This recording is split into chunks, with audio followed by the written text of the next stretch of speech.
It's an exciting moment for me because I'm going to introduce Mr. Rolph Payet.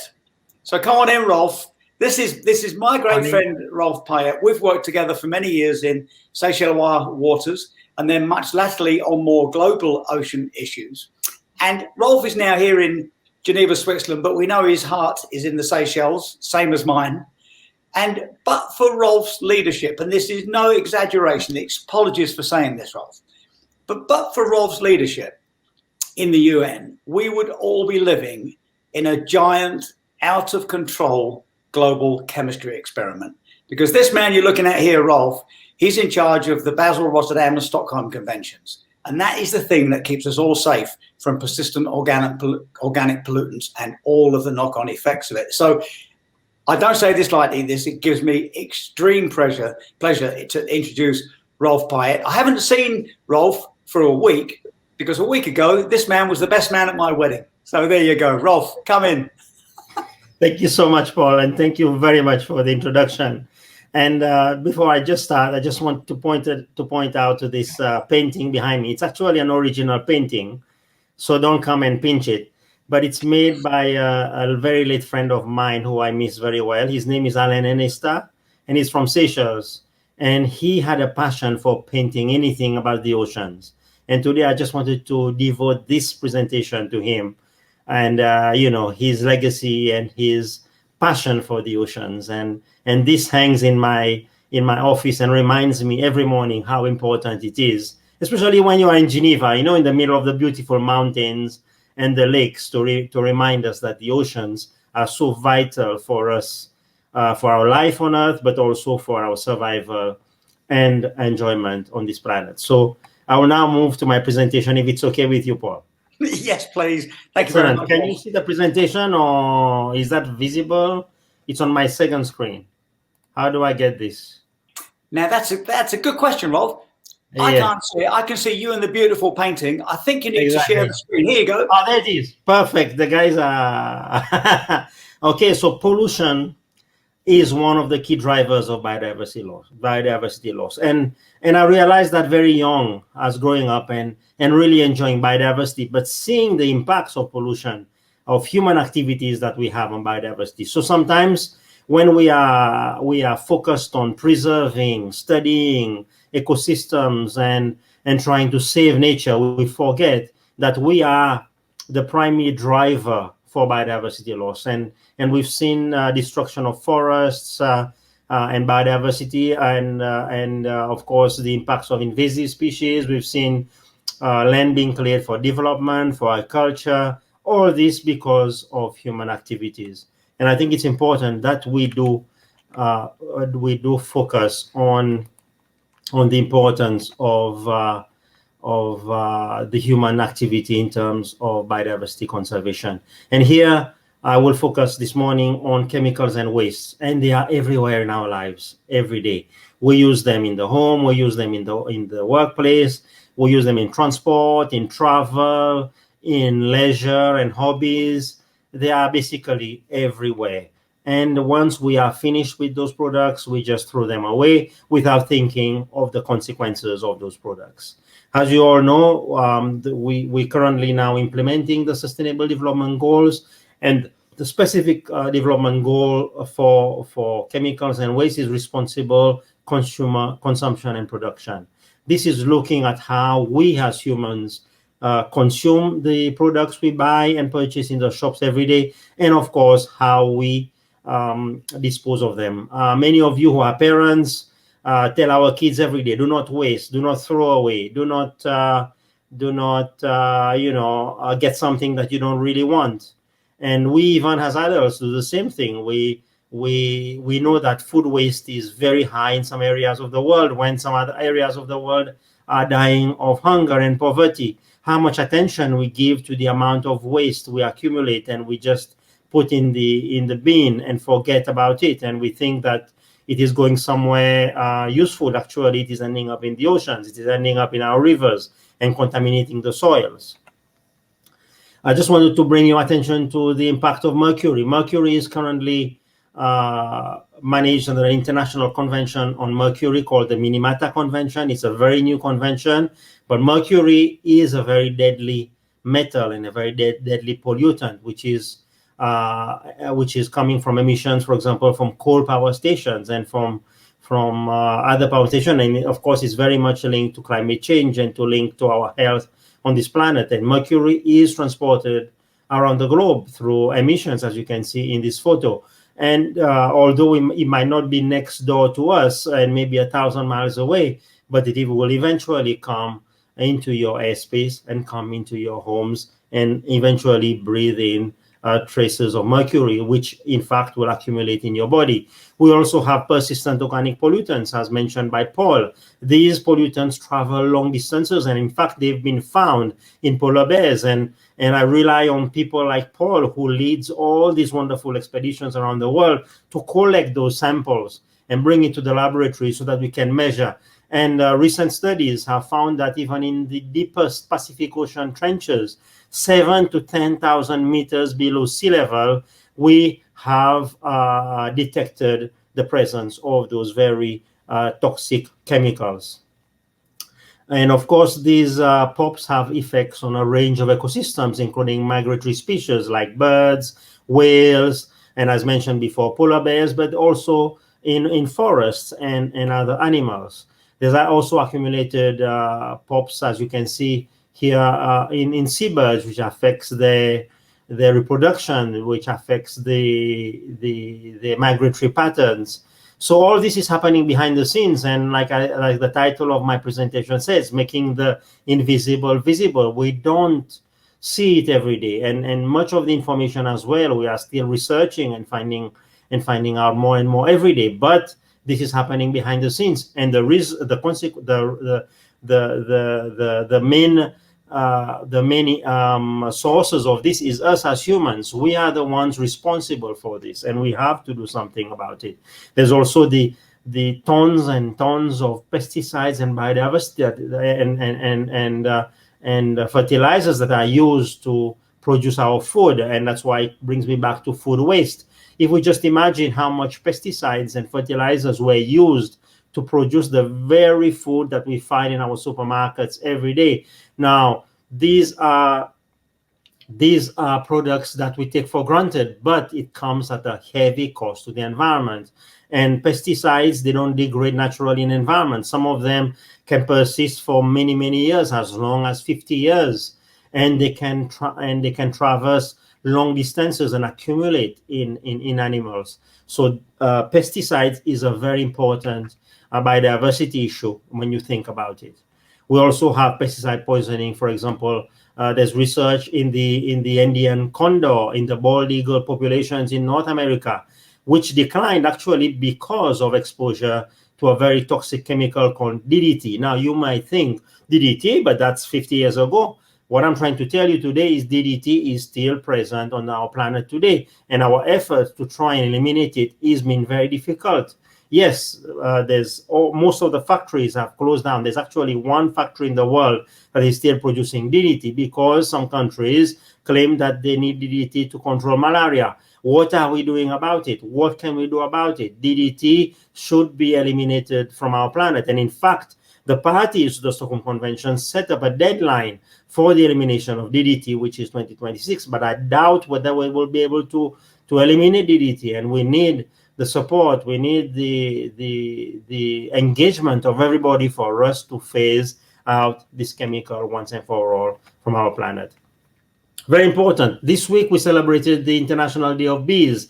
And there is this famous saying, you remove all insects from the planet and the planet dies. And you remove all human beings from the planet and the planet will thrive.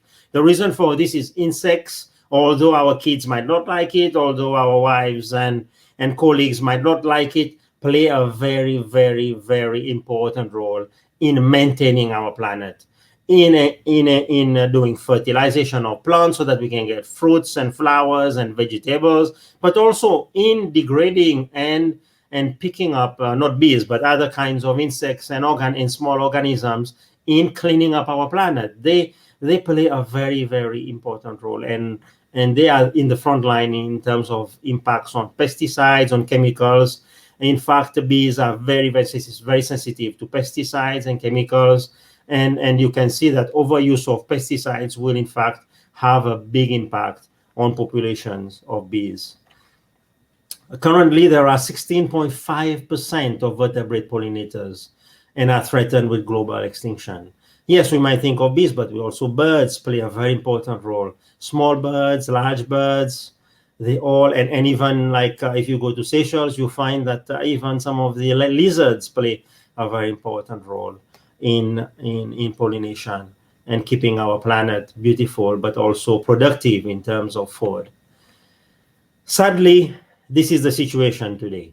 And this is a situation in every country of the world. Whether you're from a small island state or from a large country, the problem of waste has become the global challenge for us today. It is not that we don't have any solutions. It is that we don't have enough political will for us to address the problem of waste. We don't have enough consumer will. We don't have enough industrial will, and we don't have enough global individual will for us to tackle the issue of solid waste.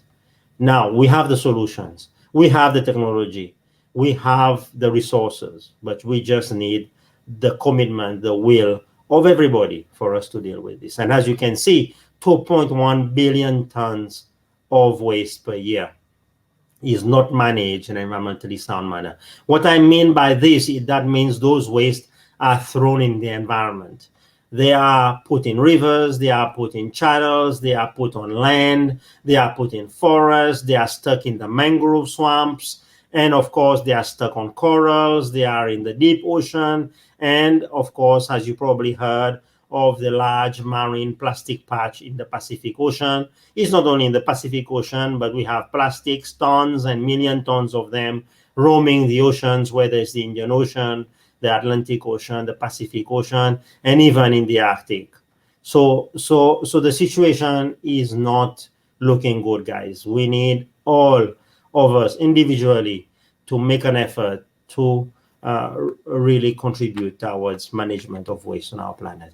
Electronic waste, and this is something that we all accustomed to now. I mean, especially during COVID-19, we've been mopping up and buying up new printers, computers to work from home, improving our mobile phones. But the key issue is, what do we do with those equipment when they end at the end of their life? Do we send them to a proper recycling center, or we just put it in the bin, or we just throw it away, or it ends up, as shown in this picture, in Africa, where there are poor recycling facilities, and where these people actually burn off the circuit boards to extract gold and other precious metals, and as a consequence, with the burning, emit toxic chemicals into the environment, not only for them, but as I mentioned before, those toxic chemicals travels for thousands of miles, ending up into our own airspace. And this is a very, very sad photo. As you can see, I'm sure you've seen those photos before. They are the impacts of plastics on the marine environment, not only on the sea otters, but on at least 800 marine and coastal species are affected by plastics in the oceans, whether it is from fisheries or from land as well. We also have seen many, many pictures and of course documentaries on how these plastics break down into very small pieces. And these very small pieces now have been found in fish. They've been found in meat, they've been found in plants, and recent studies have shown that these very small pieces of plastics are also floating in our atmosphere. So essentially, we are eating little pieces of plastic and also breathing small pieces of plastics. Guys, this is serious. We need to reverse this, and we can reverse it. This is not something that is impossible to reverse. It is not something that you require high technology or high intensity research to reverse it. It takes commitment for us all together as one nation, as one people, not as one nation, as one people of the planet, to each one of us contribute towards reversing this trend. I will stop here and just say that global security is under threat due to the threats posed by pesticides. There needs to be a reduction in nature's exposures to pesticides. We need to adopt better and integrated approaches to agriculture.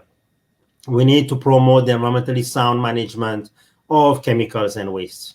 So climate change, as I mentioned before, is a key factor. We're all talking about it today, but its source is pollution from human activities, pollution from cars, pollution from industry, pollution from consumption. So this is just a quick 2 slides on what the 3 conventions that I'm responsible for. The Basel Convention deals with waste. It specifically deals with transboundary movement of waste, which means it asks all countries to deal with their waste instead of shipping it across the world to somewhere where the waste is not being dealt with and where it is being dumped. And this has been happening, and we've seen much evidence of this waste coming from one country and being dumped in another country.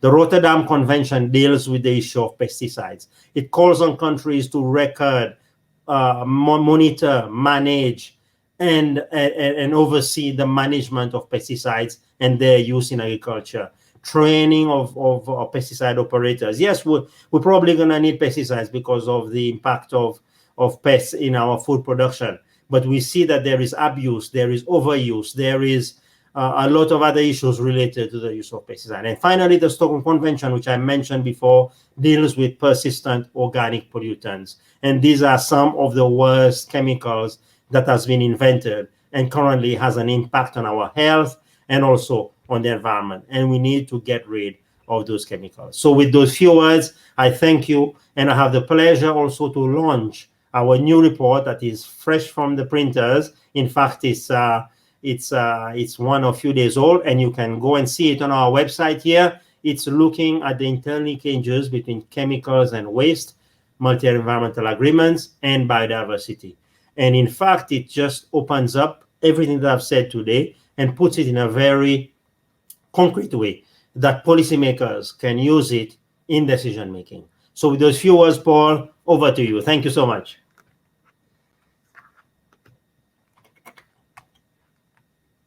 That was a great sort of call to action, I would call it, Rolph. I mean, for you to put that all together in 20 minutes, I think was absolutely fantastic. And for me, I mean, we're full of questions here, as you can well imagine. But for me, I remember you showing me that graph, and I'm thinking about plastics, and it went from 1951 to today as to how much plastic we have produced and how much has been recycled. And if I've got it right, only about 9% of the world's production of plastic has ever been recycled. Is that right? Exactly. Very, very much correct. Yes. And I was born in 1951. So I look at that and it really hurts. I see that and go, this is painful. So only 9%. Of course, the rest of it, it's either been, am I right, Rolph, in saying that, yes, it's all over the place. I mean, if we were to pile it all together, probably it will be as big as our planet. But because it's spread all over, we think, the problem is, is not as big as it is. But when we start putting it all together, I think everybody would be scared out of their wits because it's such a huge amount of plastic that we have been producing and throwing it away without concern of the impact on the environment, but the impact on us and our children, because our kids will inherit this problem of cleaning up the planet, and this is not fair. I like it. You said, it'll scare us to death, because not only the numbers, but you must remember, and you were probably part of it, when it became in everybody's consciousness that nanoplastics were in the food chain and therefore in us. Exactly. There was an amazing study. It feels old now. It may have been 5 years ago, when we discovered that nanoplastics cross the blood-brain barrier in fish. Yes. And then that led to us understanding that nanoplastics in us. And I still remember those studies, and they were done in Europe. I can't remember which country. And it was basically based on young children. Yes. And it showed that nanoplastics was in them. Exactly. And each time we get that message, I think, well, we may be lazy. Humans may be lazy, and we only change when we have to. But this is so significant that we must change. And I think that really did help. I think it was a big wake-up call for everybody. And I've got a question here, Rolph. What do you think the COVID-19 pandemic has done to the way we look at the way we manage waste? I think it has done two things. First, I think it's a wake-up call that the environment is important, that life is important, that we need to value this. On the other hand, in the medical field, we are fighting a disease, so we're forgetting about the waste. So what we've seen now on the beaches, in the parks, everywhere, even my son, I have to run after him every day. Pick up your mask, keep your mask, put it in a proper place for disposal, you know. We need this kind of education. It boils down to the root cause of what we have today, is this kind of education and awareness that we as humans are creating the problem. And once we understand this, then we can take action to avoid or to reduce the problem. Yes, we need the mask to protect ourselves from health, but we need to dispose of those masks in a proper place. We need to dispose of these syringes, and now we have this global vaccination. I'm scared at the amount of syringes and needles that we will find washing up the beaches of the world. I'm sure we have already photographers and photos, and probably will come in the Global BioFest, of people showing in very remote areas syringes, needles, masks and gloves and other health equipment, which is now being used to fight COVID and spreading around the world. I'm very, very much concerned that we are not focusing also on this impact of those kinds of medical waste. It's almost, as you say, it's almost the unforgotten effect of the COVID-19 pandemic. I mean, for me, I'm with you in Geneva, Switzerland. And when I cycled yesterday, I came across a number of masks on the side of the road. And it's, as you know, it's a very clean country here where everybody here is very, but it was the first time, and it just hit me to go, someone's mask was probably maybe blown out of a pocket or blown out of a bag or, you know, blown out of a window of a car or something, but there's no responsibility to pick it up. And I find that completely amazing. Well, the thing is, it's also psychological, Paul. You won't pick up somebody else's mask because you think it's infected. You think so it's going to be stuck in the environment. I will pick a can of Coke that somebody dropped. I do that when I go on hikes and everything. I pick up the plastic bag but mask, I'm thinking twice. This is, you know, so that's why I said the situation is we are worse off in that way. And where do we have the big global incentives, Rolph? I mean, I was with you, alongside you, when you led us 2 years ago in Geneva at the Triple COPs, when the great announcements and progresses were made on plastic and the prior informed consent needed for shipping. And that really changed the shape of plastics and waste shipments. I mean, it really did. And for those of you watching who don't know the detail, you must have seen on the headline news where some of those containers of waste were sent back to their home countries. Embarrassingly, some went back to England. I know some went back to Canada. And this is great. So it meant that this brought an end, at least legally, to this waste dumping on countries. Yes. So we've got the law, but what else can we do, Rolph, about this? Yes, well, what was amazing at this conference is all the countries, 180 plus countries decided and said enough is enough. We have to do something about waste. We have to do something about plastics. And for me, that was one of the biggest and feeling of achievement after working in the Secretariat for the last 6 years and working with those countries and trying to bring this issue forward. So for me, the next step is the structures at the national level. Countries have to put in the right laws, have to build the capacity at the national level. As I mentioned in the introduction of my presentation, the technology, we have it. The resources, we have it. We just need to be able to deploy them and support those countries to be able to manage their waste in a serious manner. Often this is the last on the agenda. As you know, many countries are dealing with COVID crisis. They are dealing with the economy. They are dealing with creating jobs. All this is fantastic. It's great. But we cannot forget waste. It is not something that we just put away thinking that it will go away. It will not go away. It is creating both a national problem and also a global problem that will affect health in the long term. Well, thank you, Rolph. And I feel that this is maybe a sweet spot for us all, because certainly I've been celebrating since COVID arrived with some of the headlines I see along the lines of this arrived because of our out of balance relationship with nature. We must rebalance it. We must protect what we have, restore what's been damaged, and reset our values so it doesn't happen again, of course. So we celebrate the fact that that is in such public awareness. And since then, I think I have seen more awareness of global environmental issues than ever before. There's a lot of big commitments out there. But as you well know, Rolph, and you're part of this great leadership, we've got enough information. We need to turn that information into smart political action. I mean, when people ask me, I always say, remember, as an individual, you're powerful and influential. Everything you buy and everything you vote for can influence global issues. So in the last couple of minutes, Rolph, what would you say to people who say, and I've got stacks of questions here, what can we do in our daily lives to make a difference in regards to persistent organic pollutants and the waste issue? Start by doing something in the home. Start looking at your waste. Look at it every day. Look at it every week. Say, I'm going to reduce it by 50%. I'm going to start reusing containers. If you come to my home port, you will see all my jams and everything are in reused containers. I refuse to buy new containers anymore. I buy the frozen fruits and I make my jam and I put it in a reused container. Or buy in bigger bulk, so you reduce the amount of packaging. Many shops now in Europe, and certainly when I was growing up in Seychelles, you used to buy what we call from a big bag. So you came with your spatula, you put in a big bag, and then you go and wear it. So you brought your bags to the shop, you put in your beans or your lentils or your rice or your potatoes in your home bag, you weigh it, and then you pay for it. So this is we're going back to what we were before, and this is the kind of thing that we can push supermarkets, we can push our distributors to start doing, so that we can effectively reduce the amount of waste that we're producing. And this is something concrete that we can start doing now, today, in the homes. Well, Rolph, thanks very much. That's exactly what I want to hear. We all want to feel part of the solution.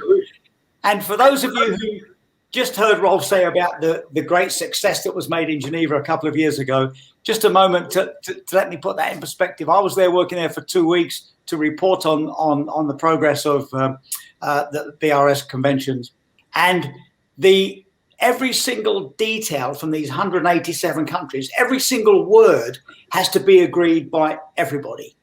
And it's amazing to be in the back of this beautiful UN hall that you've all seen on television and see the screen up there, and everybody's debating about the certain words and which, the grammar and the exact intonation of this message. And Rolph is the man that pulls all that together into messages that we can all understand at our home. Yes, because it's international law and it's binding. Once the country is signed, they are bound by it, and this is international law being created, and that's the fun part of it. I miss running after my birds, counting the fish, monitoring the corals. But, being here at the world stage and bringing the countries together to really make this progress is something unique and something very important if we need to have this impact on the ground, if you get what I mean.